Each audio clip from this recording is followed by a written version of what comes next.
Non mais c'est pas possible. Donc là vous êtes en train de me dire que le Cap-Vert et le Ghana se sont qualifiés en Coupe du Monde avant le Cameroun. Dans la zone Afrique, il y a seulement 6 pays qui sont qualifiés pour l'instant. Donc il reste 3 tickets. Parmi les qualifiés, on a l'Algérie, le Maroc, la Tunisie, l'Égypte, le Ghana qui fait son grand retour depuis 2014. Et aujourd'hui le Cap-Vert qui se qualifie pour la première fois de son histoire en Coupe du Monde. Et ici les amis, nous avons le groupe du Cap-Vert. Comme vous pouvez le voir, ils ont terminé premier avec 23 points. Le Cameroun est malheureusement deuxième avec 19 points. Et juste là les amis, on a le classement des meilleurs deuxièmes, c'est-à-dire les équipes qui sont classées deuxième.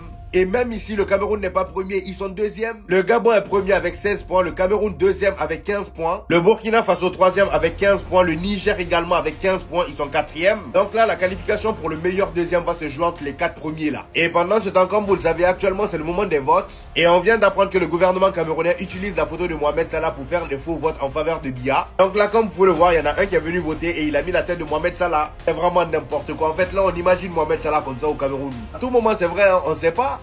Cabo Verde. Vous avez entendu, non? Comment ils disent Oli Mac.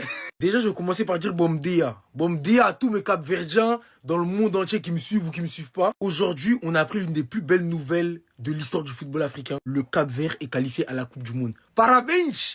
Félicitations! Ceux qui nous avaient choqués lors de la dernière CAN. Tout le monde se disait que c'était un coup d'éclat. Ils n'allaient pas réitérer ces performances-là. Et eux, dans la continuité de ce qu'ils ont fait en Côte d'Ivoire, ils se qualifiaient à la Coupe du Monde. Mais qui l'aurait cru? Je ne sais pas, mais le Cap-Vert ira bel et bien aux States. Ils iront aux États-Unis. D'ailleurs, qui a un plan là pour aller aux States? Moi, je vais supporter le Cap-Vert, hein, puisque mon pays n'est pas qualifié. Je veux supporter le Cap-Vert en tant qu'Africain. Et d'ailleurs, je vous ai pas dit, vous êtes pas au courant, je suis Cap-Verdien. Parce que vous pensez que je rigole? Moi, je suis un Badjiou. Je suis un mec de la capitale. Moi, je suis un des Souza Semedo Moreira. Au cas où vous étiez pas au courant, maintenant vous êtes au courant. Donc voilà, pour tous ceux qui comptent aller à la Coupe du Monde, en tant que Cap-Verdien, bah, venez, on va en groupe. Hein. Vous pouvez me proposer, moi, je suis là. Hein. Non, plus sérieusement, sortez les couteaux. Venez, on fait la fête. Plus sérieusement, félicitations au Cap-Vert. C'est tellement fort, vous vous rendez même pas compte. Hein. Ça va changer la donne dans leur pays. Les gens vont plus se mettre au foot là-bas. Bien que c'était déjà le cas, ça va tout changer, les gars. Même dans l'histoire du pays, c'est un truc de ouf, en fait. Rendez-vous compte, une qualification à la Coupe du Monde, c'est une autre sphère, c'est un autre niveau. Ça élève le pays. Et ça veut dire qu'on entendra parler du Cap-Vert un peu partout. Bien que ce soit un pays connu chez nous, en Europe, et vas-y chez les Africains. Là, on va entendre parler du Cap-Vert dans le monde entier. C'est une publicité que vous faites pour votre pays. Vous vous rendez même pas compte, en fait. Moi, je suis fier de voir ça. Je suis content de voir ces belles histoires. J'aurais aimé que ce soit mon pays. Mais c'est le Cap-Vert, ça reste l'Afrique. On est des panafricanistes. Vous avez capté? Restez sobre, abonnez-vous, les gars, ça trappe. Alors, il y a beaucoup de monde qui pense que la qualification du Cap-Vert est un exploit incroyable, impensable. Et quand on voit le fait que ce soit un petit pays, que c'est la première fois qu'ils se qualifient pour le mondial, les émotions, c'est exceptionnel pour eux. Mais pour moi, c'est juste une suite logique quand on regarde le parcours du Cap-Vert depuis une dizaine d'années sur le continent africain. On va juste rappeler quelques faits historiques. Le Cap-Vert est un pays qui a eu son indépendance en 1975 et qui a disputé son premier match officiel en 1992. C'était il n'y a pas si longtemps que ça. Et la première CAN des Cap-Verdiens, c'était en 2013. Et dites-vous les gars, première CAN dans un groupe assez relevé. Afrique du Sud, Maroc, Angola, ils se qualifient. Et c'était difficile, avant c'était que les deux premiers, il n'y avait pas d'histoire de meilleur, troisième ou quoi. Ils se feront éliminer avec les honneurs contre le Grand Ghana. Hein, c'était la génération des Cap-Verdiens de Ryan Mendes, qui était jeune à l'époque, qui joue encore aujourd'hui. On avait Platini, voilà, on se rappelle de ces joueurs-là, qui nous avaient marqué à ce moment-là. Ensuite, la CAN qui suit, donc en 2015, 2 ans plus tard, ils sortent, voilà, dans un groupe aussi quand même assez relevé, Tunisie, RD Congo, Zambie, sans perdre un seul match. 3 matchs nuls. Ensuite, ils vont avoir un trou générationnel où ils ne vont pas participer à 2 CAN 2017 et 2019 pour revenir en 2021, où ils sortent de leur groupe aussi, où il y avait quand même le Cameroun, le Burkina Faso, mais ils vont être dans les meilleurs troisièmes. Ils se font éliminer par le Sénégal, champion d'Afrique, donc 2-0, mais dans un match compliqué, je me rappelle, pour les Sénégalais.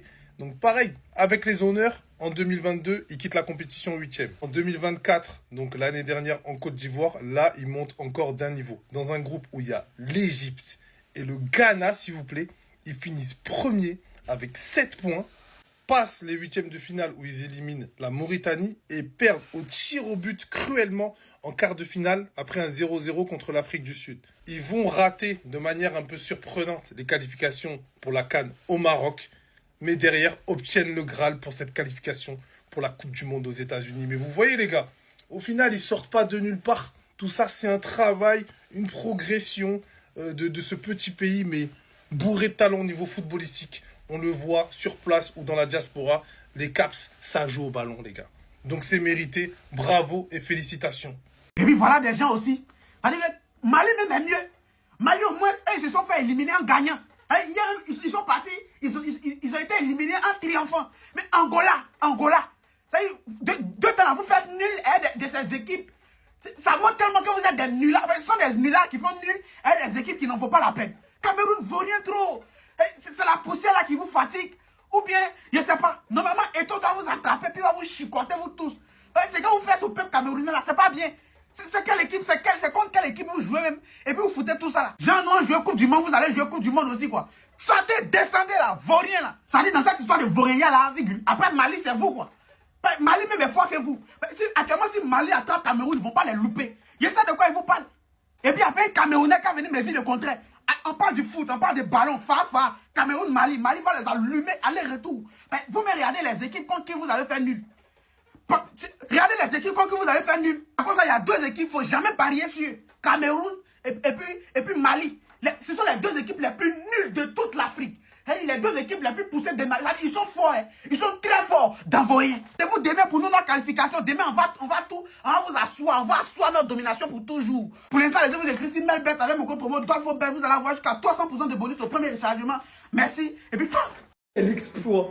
Le Cap-Vert qui se qualifie pour la Coupe du Monde pour la première fois de son histoire et qui envoie par la même occasion le continent supporter l'Algérie demain. Le Cap-Vert qui laisse le continent sur le continent.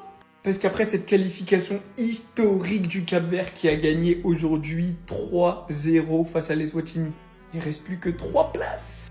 L'Algérie, le Maroc, la Tunisie, l'Égypte, le Ghana et le Cap-Vert sont d'ores et déjà qualifiés. Reste à voir qui de la Côte d'Ivoire ou du Gabon demain, qui du Bénin ou de l'Afrique du Sud et qui du Sénégal ou du Congo ira au mondial. Et vous savez c'est quoi le plus fou dans cette histoire? C'est qu'il reste une dernière place à aller chercher. La place de meilleur deuxième, qui devra jouer un tournoi, des barrages, affronter des aborigènes. Pour le moment, le Burkina Faso est d'ores et déjà parmi les 4 meilleurs deuxièmes, avec 21 points. En cas juste de match nul, le Congo est assuré d'être dans les meilleurs deuxièmes. Le Cameroun, avec 19 points, n'a plus son destin entre ses mains, car le Gabon et le Burkina Faso sont déjà devant en termes de points, ce qui laisse donc le Congo ou le Sénégal et l'Ouganda. Et demain, l'Algérie affronte l'Ouganda. L'Algérie déjà qualifiée et l'Ouganda qui veut à tout prix aller chercher cette place de meilleur deuxième. Parce qu'à la différence de but, ça ne le fait pas. Mais en cas de victoire, l'Ouganda rentrerait directement dans les meilleurs deuxièmes avec 21 points. Ce qui donne que le destin du Cameroun est entre les mains de l'Ouganda et du Congo. Ah, demain, ça va être marrant. Du coup, les Camerounais, Tahia Jazair ou pas Tahia Jazair?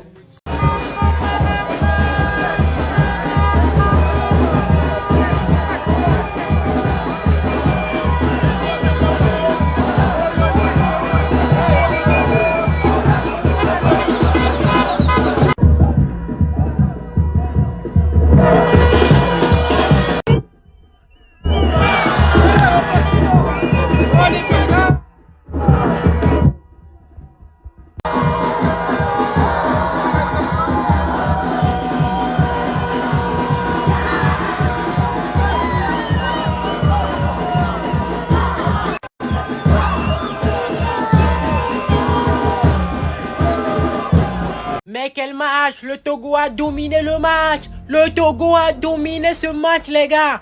Togo contre Soudan 0-0 full time.